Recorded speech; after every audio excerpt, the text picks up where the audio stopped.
حدیث نمبر 31، السواک مطہرۃ للفم بمرضات للرب، مسواک کرنا منہ کی صفائی اور رب کی خوشنودی کا سبب ہے۔ حدیث نمبر 32، لا تقبل صلاۃ بغیر طہور، کوئی نماز پاکی کے بغیر قبول نہیں کی جاتی۔ حدیث نمبر 33، تحفۃ المؤمن الموت، موت مومن کا تحفہ ہے۔ حدیث نمبر 34، انزل الناس منازلہم، لوگوں کو ان کے مرتبوں میں اتارو، یعنی ہر ایک کا مرتبہ نگاہ میں رکھو اور حسب مرتبہ معاملہ کرو۔ حدیث نمبر 35، کل مما یلیک، اپنی جانب سے کھاؤ، یعنی برتن میں اپنی طرف سے کھاؤ۔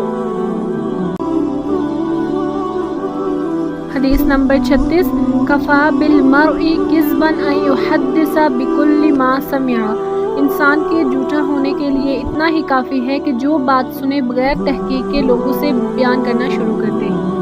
حدیث نمبر 37، الغنا غنى النفس، حقیقی غنا دل کا غنا ہوتا ہے۔ حدیث نمبر 38، من ستر مسلما سترہ اللہ یوم القیامہ، جو کسی مسلمان کے عیب چھپائے گا اللہ تعالیٰ قیامت کے روز اس کے عیب چھپائیں گے۔